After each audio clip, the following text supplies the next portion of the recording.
ایک خاص جگہ کو مقرر کیا گیا اور اس خاص جگہ جو ہے وہ مسجد کا نام دیا گیا۔ مساجد جو ہے وہ مسجد کی جمع ہے۔ تو دنیا میں سب سے پہلے انسان حضرت آدم علیہ السلام جو اس دنیا میں آئے تھے، انہوں نے اللہ تعالیٰ سے اپنی توبہ مانگی، اللہ تعالیٰ نے ان کی توبہ قبول کی، تو پھر انہوں نے اللہ تعالیٰ کی عبادت کے لیے سب سے پہلے ایک خاص جگہ کو مقرر کیا عبادت کرنے کے لیے۔ تو اس خاص جگہ کو پھر کیا نام دیا گیا؟ مسجد کا نام دیا گیا، یعنی سر جھکانے کی جگہ۔ قرآن پاک میں ارشاد باری تعالیٰ ہے، اِنَّ أَوَّلَ بَيْتٍ وُضِعَ لِلنَّاسِ لِلَّذِي بِبَکَّةَ مُبَارَکًا وَہُدًى لِلْعَالَمِینَ۔ سورہ آل عمران آیت نمبر 96 میں اللہ تعالیٰ بیان کرتے ہیں کہ یقیناً سب سے پہلا گھر جو لوگوں کی عبادت کے لیے بنایا گیا وہی ہے جو مکہ مکرمہ میں ہے۔ یہاں پر خانہ کعبہ کی نشاندہی کی جا رہی ہے۔ تو مسجد الحرام یعنی خانہ کعبہ جو ہے وہ سب سے پہلے دنیا میں اللہ تعالیٰ کی عبادت کے لیے مقرر کردہ جگہ تھی۔ وہ مبارک ہے اور تمام جہانوں کے لیے ذریعہ ہدایت ہے، یعنی وہ تمام انسانوں کے لیے مبارک با برکت قرار دیا گیا، اور تمام جہانوں کے لیے یعنی جہان میں جتنے بھی انسان ہیں اگر وہ وہاں پر جا کر حج کرتے ہیں، اللہ تعالیٰ سے کہ اپنی معافی مانگتے ہیں، مغفرت مانگتے ہیں، ہدایت مانگتے ہیں، تو وہاں پر اللہ تعالیٰ تمام کے گناہ معاف کر کے ان کو بخش دیتا ہے اور ان کو ہدایت عطا کرتا ہے۔ تو اسی لیے سورہ آل عمران میں، قرآن پاک کی سورہ آل عمران میں آیت نمبر 96 میں اللہ تعالیٰ اسی بات کو بیان کرتے ہیں کہ دنیا میں سب سے پہلا جو گھر لوگوں کی عبادت کے لیے بنایا گیا تھا وہ خانہ کعبہ تھا، یعنی اللہ تعالیٰ کا گھر تھا جو کہ مکہ مکرمہ میں ہے۔ وہ تمام جہانوں کے لیے مبارک ہے اور تمام جہان کے لوگوں کے لیے ہدایت کا ذریعہ ہے۔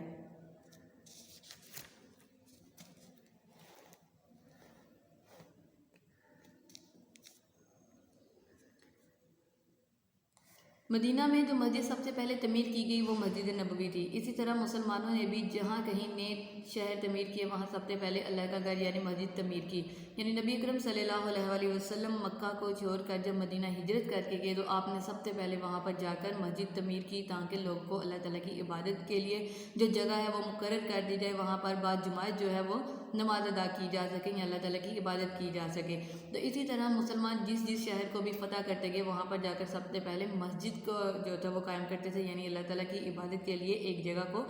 مقرر کرتے تھے۔ اخلاقی اوصاف: عبادت کے علاوہ آداب مجلس اور آداب معاشرت کے اصولوں کی عملی تربیت مسجد میں سر انجام پاتی ہے۔ علامہ ازی یعنی اس کے علاوہ اخوت، مساوات اور اثار اور ہمدردی جیسے اعلیٰ اخلاقی اوصاف مسجد سے ہی حاصل ہوتے ہیں۔ الغرض مسجد وہ مقام ہے جہاں اسلامی معاشرت نشو و نما پاتی ہے، یعنی مسجد میں انسان کو آداب مجلس یعنی مجلس میں جہاں پر وہ ایک اکٹھے لوگ ہو کر بیٹھے ہوں، ایسی جگہ پر اٹھنے بیٹھنے کے آداب جو ہیں وہ پتہ چلتے ہیں۔ آداب معاشرے میں کس طرح سے اپنی زندگی گزارنی چاہیے، لوگوں کے ساتھ کس طرح سے ہمدردی کے جو جذبات ہیں ان کو ایک دوسرے کے ساتھ جو ہے ان کا اظہار کرنا چاہیے۔ جب وہاں پر لوگ کندھے سے کندھا ملا کر کھڑے ہوتے ہیں تو ان میں اخوت کے جذبات پیدا ہوتے ہیں۔ مسجد میں کوئی بھی چھوٹا بڑا امیر غریب اس کا جو فرق ہے وہ ختم کر دیا جاتا ہے اور تمام لوگ ایک لائن میں کندھے سے کندھا جوڑ کر کھڑے ہو جاتے ہیں۔ تو یہ ہوتا ہے مسجد میں اخوت، مساوات، اثار اور قربانی جیسے جو جذبات ہیں ان کا جو ہمارا اظہار ہوتا ہے وہ مسجد میں ہے، اور ان کی تربیت کی جو صحیح ترین جگہ ہے وہ بھی مسجد ہی ہے۔ تو لہذا مسجد کی یہ اہمیت ہے کہ ہمارے اخلاقی اوصاف یعنی معاشرے میں جو ہماری اخلاقیات ہوتی ہیں ان کی ایک عملی تربیت جو ہے وہ اس کا نمونہ ہم مسجد میں ہی دیکھتے ہیں۔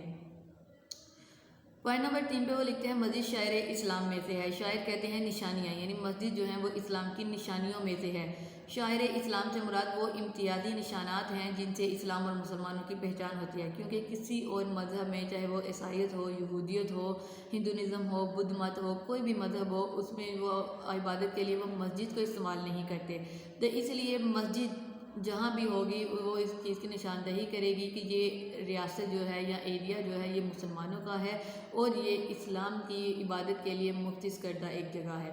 مثلا السلام علیکم کہنا، اذان، قرآن مجید، خانہ کعبہ اور مسجدیں یہ وہ چیزیں ہیں جو مسلمانوں کے امتیازی نشانات ہیں، یعنی وہ چیزیں ہیں جو مسلمانوں کے نشاندہی کرتی ہیں۔ ان کے احترام کو قرآن مجید نے دلوں کا تقویٰ قرار دیا ہے، یعنی السلام علیکم کا جواب دینا، اذان کا ادب جو ہے اس کا جواب دینا اور اذان خاموشی سے سننا، قرآن مجید کا احترام کرنا، خانہ کعبہ کا احترام کرنا اور تمام مسجدوں کا احترام کرنا جو ہے اللہ تعالیٰ نے انہیں دلوں کا تقویٰ قرار دیا ہے۔ تو اگر ہم ان تمام چیزوں کا احترام کرتے ہیں اور ان کے حقوق ادا کرتے ہیں جس طرح قرآن پاک کا حق ہے کہ اس کو پڑھنا، اس کو سمجھنا، مسجد کا حق ہے کہ وہاں پر جا کر اللہ تعالیٰ کی عبادت کرنا، تو یہ ہمارے دلوں میں تقویٰ کا ذریعہ بنیں گے۔ پوائنٹ نمبر 4 میں مسجد کی اہمیت اور فضیلت قرآن مجید کی روشنی میں اللہ تعالیٰ کا فرمان ہے سورہ الجن آیت نمبر 81 میں ان المساجد للہ، بے شک مساجد صرف اللہ کے لیے ہیں، یعنی مسجد میں صرف اور صرف اللہ کی عبادت کی جاتی ہے، وہاں پر اور کوئی بھی کام سر انجام نہیں دیا جا سکتا۔ سورہ توبہ آیت نمبر 18 میں اللہ تعالیٰ بیان کرتے ہیں انما یامر مساجد اللہ من آمن باللہ والیوم الآخر، یقیناً اللہ کی مسجد صرف وہی لوگ آباد کرتے ہیں جو اللہ اور یوم آخرت پر ایمان لائے۔ سورہ الاعراف آیت نمبر 31 میں بیان کرتے ہیں یا بنی آدم خذوا زینتکم عند کل مسجد، اے بنی آدم ہر مسجد میں زینت اختیار کرو، یعنی خوشنما لباس پہن کر جایا کرو۔ اب خوشنما لباس سے مراد یہ نہیں ہے کہ جو ماڈرن زمانے کے حساب سے ماڈرن لباس ہے وہ لباس پہنا جائے، بلکہ خوشنما لباس سے مراد یہ ہے کہ اچھا نیٹ اینڈ کلین اور جو دیکھنے میں دوسروں کو خوشی دے، یعنی اچھا ان کو گھن نہ آئے اس لباس سے، ایسا لباس پہننے کی تلقین کی گئی۔ لیکن اگر ایک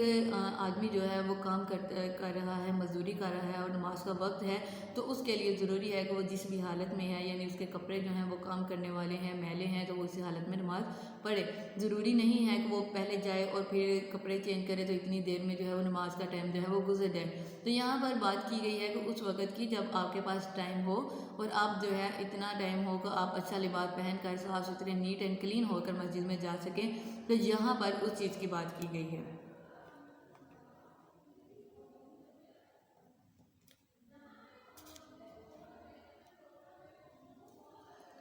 پوائنٹ نمبر 5 پہ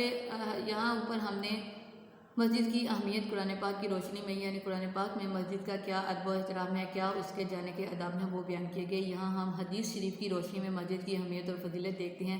جو نبی کریم صلی اللہ علیہ وسلم نے فرمایا، حدیث نمبر 1 کہ جو شخص اللہ کے لیے گھر بنائے گا اللہ اس کے لیے جنت میں گھر بنا دے گا، یعنی جو شخص اس دنیا میں کوئی مسجد بنائے گا، اللہ کی عبادت کے لیے کسی جگہ کو مختص کر دے گا اور اسے مقرر کر دے گا اور لوگوں کے لیے وقف کر دے گا، تو اللہ تعالیٰ اس کے لیے بھی جنت میں گھر بنائیں گے۔ جو شخص مسجد کی عبادی کی کوشش کرے اللہ تعالیٰ اسے عباد کرے گا، یعنی جو شخص مسجد اگر کوئی لوگ وہاں پر نماز نہیں پڑھتے، تو جو انسان لوگوں کو اس چیز کی تبلیغ کرتا ہے کہ بعد نماز ادا کی جائے وہاں پر، تو اللہ تعالیٰ اس کے لیے اللہ تعالیٰ اسے بھی عباد کرے گا، اس کی بھی زندگی کو بابرکت کرے گا۔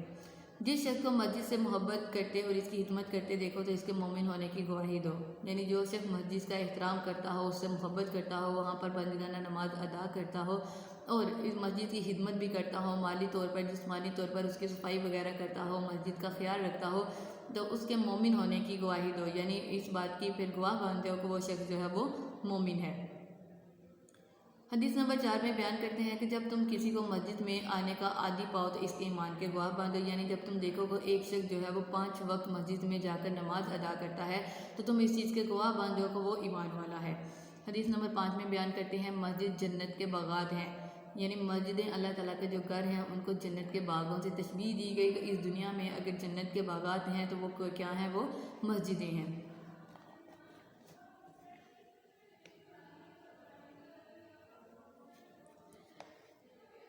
حدیث نمبر 6 میں بیان کرتے ہیں کہ دنیا کے بدترین مقامات بازار ہیں اور بہترین جگہ مسجد ہیں۔ یہاں 2 چیزوں کا بیان کیا گیا کہ اگر برے ترین کوئی مقامات ہیں جن کو نبی اکرم صلی اللہ علیہ وسلم نے اور اللہ تعالیٰ نے ناپسند فرمایا ہے تو وہ بازار ہیں، اور